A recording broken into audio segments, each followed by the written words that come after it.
ഇത് നമുക്ക് കുറച്ച് കിച്ചൺ ടിപ്പാണ് കേട്ടോ. അപ്പോൾ ടിപ്പ് വേണമെന്നുള്ളൊരു വീഡിയോ സ്കിപ്പ് ചെയ്യാണ്ട് അവസാനം വരെ കണ്ടോ.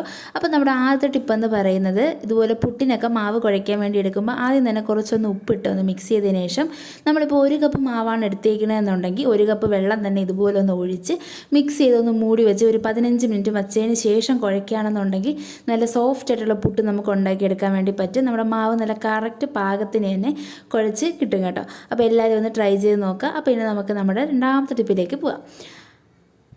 രണ്ടാമത്തെ ടിപ്പെന്ന് പറയുന്നത്, ഇതുപോലെ നമ്മുടെ പ്രഷർ കുക്കറിലൊക്കെ എന്തെങ്കിലുമൊക്കെ വേവിക്കാൻ വേണ്ടി വെക്കുമ്പോഴത്തേക്കും ചിലപ്പോൾ വെള്ളം കൂടി പോകുകയാണെന്നുണ്ടെങ്കിൽ ഇതുവഴിയൊക്കെ ഇങ്ങനെ പുറത്തേക്ക് വരാറുണ്ടല്ലേ.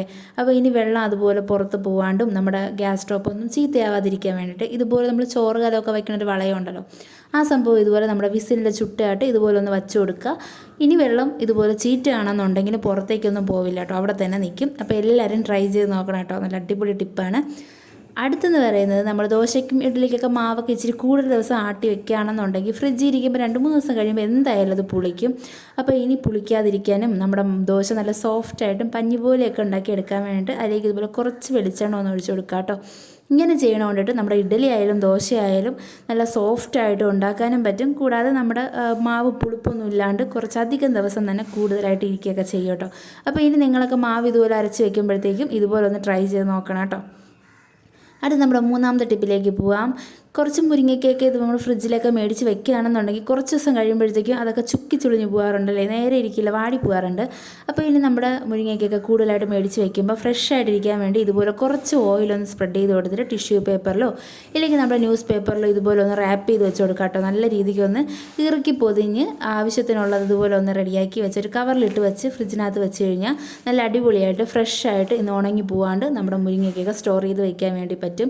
അപ്പോൾ ഇത് അറിഞ്ഞുകൂടാത്തവരാരെങ്കിലും ഉണ്ടെങ്കിൽ നിങ്ങളുടെ ഫ്രണ്ട്സിലേക്കൊക്കെ ഒന്ന് ഷെയർ ചെയ്ത് കൊടുക്കണം കേട്ടോ. പ്രത്യേകിച്ച് നമുക്ക് വീട്ടമ്മമാർക്ക് വളരെ അധികം ഹെൽപ്ഫുള്ളായിട്ടൊരു ടിപ്പാണിത്. അടുത്ത നമ്മുടെ ടിപ്പെന്ന് പറയുന്നത്, ഇതുപോലെ ഞാൻ ഇവിടെ ഒരു നമ്മുടെ പഴയ ഒരു ഐസ്ക്രീം ഡബ്ബയാണ് കേട്ടോ എടുത്തേക്കണേ. ഇത് വെച്ചിട്ട് നമുക്കൊരു നമ്മുടെ എന്താ പറയണേ, നമ്മുടെ സ്പൂണ്, കത്തി ഇതൊക്കെ വയ്ക്കാൻ വേണ്ടി കണക്കിന് ഒരു ഡബ്ബ ഉണ്ടാക്കിയെടുക്കാം. അപ്പോൾ ഇതിനായിട്ട് ഞാൻ 2 റബ്ബർ ബാൻഡ് എടുത്തിട്ടുണ്ട്. അത് ഇതുപോലെ ടൈറ്റ് ആക്കിയിട്ടൊന്ന് ഇട്ട് കൊടുക്കുക. ഇപ്പോൾ തന്നെ നമുക്കൊരു 4 പോർഷനോളം തിരിഞ്ഞ് കിട്ടിയിട്ടുണ്ട്. അപ്പോൾ ഇതിനകത്ത് നമുക്ക് കത്തിയോ നമ്മുടെ ലൈറ്ററോ സ്പൂണോ അങ്ങനെ എന്തൊക്കെ ആവശ്യം നമുക്ക് പെട്ടെന്ന് എടുക്കാൻ വേണ്ടിയിട്ടുള്ള സാധനങ്ങളൊക്കെ ഇതുപോലെ ഇട്ട് ഒന്ന് അടുപ്പിൻ്റെ സൈഡ് വെച്ച് കഴിഞ്ഞാൽ നമുക്ക് ഈസി ആയിട്ട് കുക്ക് ചെയ്യുമ്പോൾ ഇനി എടുക്കാൻ വേണ്ടി പറ്റും കേട്ടോ. കണ്ടോ, നമുക്ക് അടിപൊളിയായിട്ടൊരു ഹോൾഡറായിട്ട് കിട്ടിയില്ലേ. അപ്പോൾ എല്ലാവരും ഇതുപോലെ പഴയ ഡബ്ബയൊക്കെ ഉണ്ടെങ്കിൽ ഒന്ന് ട്രൈ ചെയ്ത് നോക്കാം കേട്ടോ. ഇനി അടുത്ത് നമ്മുടെ ടിപ്പെന്ന് പറയുന്നത്, ചോറൊക്കെ വയ്ക്കുമ്പോഴത്തേക്ക് ഇതുപോലെ വെള്ളമൊക്കെ മേളിൽ വെച്ച് തിളപ്പിച്ചെടുക്കണവരാണ് നിങ്ങളെന്നുണ്ടെങ്കിൽ മിക്കപ്പോഴും നമ്മൾ വയ്ക്കുമ്പോഴത്തേക്കും വെള്ളം ഈ സൈഡിൽ കൂടെ ഇങ്ങോട്ട് താഴേക്ക് വരും. ഞാൻ ഇതിപ്പോൾ കുറച്ച് ഗ്യാപ്പ് ഇട്ടാണ് കേട്ടോ വച്ചേക്കണേ. ഇങ്ങനെ ഗ്യാപ്പ് ഇട്ട് വയ്ക്കുകയാണെന്നുണ്ടെങ്കിൽ വെള്ളമൊന്നും തിളച്ച് തൂകൂല. കണ്ടോ, ഇതുപോലെ ഇറുകിയിരിക്കുമ്പോഴാണ് വെള്ളം തൂകി താഴേക്ക് വരാറ്. അപ്പോൾ നിങ്ങളിനി ഇതുപോലെയൊക്കെ വെള്ളം തിളപ്പിച്ചെടുക്കാൻ വേണ്ടി ശ്രമിക്കുമ്പോഴത്തേക്ക് ഇതുപോലെ ഇച്ചിരി ഗ്യാപ്പൊക്കെ ഇട്ടിട്ട് പാത്രം വെച്ച് കൊടുക്കുകയാണെന്നുണ്ടെങ്കിൽ നമുക്ക് അടുപ്പൊന്നും ചീത്തയാവാണ്ട് നല്ല അടിപൊളിയായിട്ട് വെള്ളം തിളപ്പിച്ചെടുക്കാൻ വേണ്ടി പറ്റും.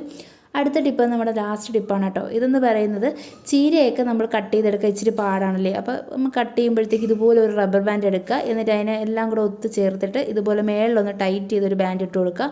അതുപോലെ തന്നെ താഴത്തേക്കും ചീരയുടെ ഇല എല്ലാം കൂടെ കൂട്ടിപ്പിടിച്ച് താഴെയും കൂടെ ഒരു ബാൻഡ് ഇട്ട് കൊടുക്കുകയാണെന്നുണ്ടെങ്കിൽ നമുക്കിനി നല്ല ഈസി ആയിട്ട് ചീരയൊക്കെ കട്ട് ചെയ്തെടുക്കാൻ വേണ്ടി പറ്റും. ഒരേ സൈസിന് ബാൻഡൊക്കെ ഒന്ന് താഴേക്കൊന്ന് അഡ്ജസ്റ്റ് ചെയ്ത് ആ ലെങ്ത്തിനനുസരിച്ച് ചെയ്ത് കൊടുത്താൽ മതി കേട്ടോ.